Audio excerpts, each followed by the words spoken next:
আসসালামু আলাইকুম। সম্মানিত কুয়েত প্রবাসী ভাইরা, জানিয়ে দিচ্ছি কুয়েতের গুরুত্বপূর্ণ কিছু আপডেট নিউজ। প্রথমে জানিয়ে দিচ্ছি কুয়েতের অভিযান সম্পর্কে।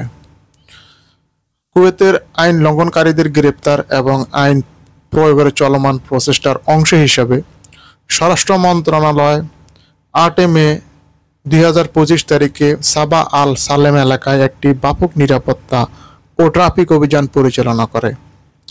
এই অভিযানে ট্রাফিক ও অপারেশন সেক্টর জড়িত ছিল, যার প্রতিনিধিত্ব করেছিলেন general director of traffic, general director of rescue police, central operation director, public security sector, special security sector এবং মহিলা পুলিশ।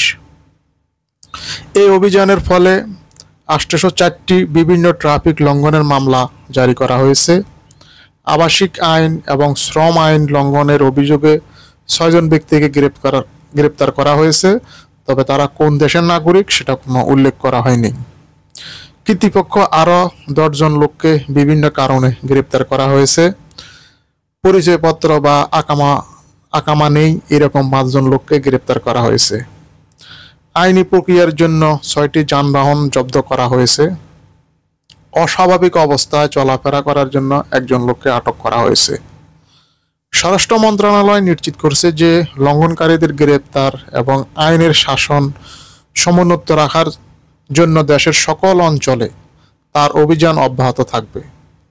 এটি সকলকে নিরাপত্তা কর্মীদের সাথে সহযোগিতা করার এবং জরুরি নম্বরে 112 নম্বরে কল করে যে কোনো সন্দেহভাজন বা বেআইনি আচরণের প্রতিবাদ করার জন্য আহ্বান জানিয়েছে।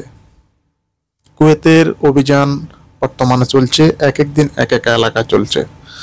তাই আপনারা যেখানে থাকেন, যেভাবে কাজ করেন, অবশ্যই আপনারা আপনাদের পতাকা সাথে রাখবেন। জানিয়ে দিচ্ছি আরেকটি খবর। কুয়েতে একটি বড় ধরনের মদের চালান আটক করেছে কুয়েত কাস্টমস।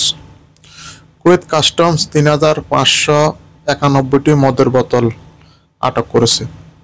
কুয়েতের general administration of custom general fire সোর্সের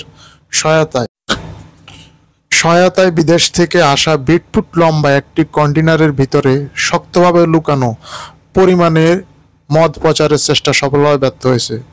কন্টেইনারের বিষয়বস্তু নিয়ে তাদের সন্দেহ হয়, যেখানে সেই কন্টেইনারের ভিতরে শক্ত তারের রোল বাঁধা ছিল।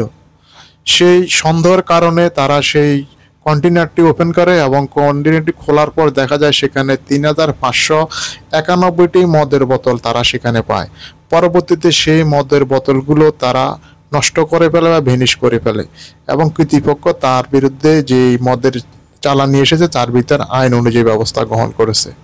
ভালো থাকবেন। ভিডিওটি ভালো লাগলে শেয়ার করবেন, কমেন্টস করে মতামত জানবেন এবং আমাকে ফলো করে রাখবেন। আল্লাহ হাফেজ।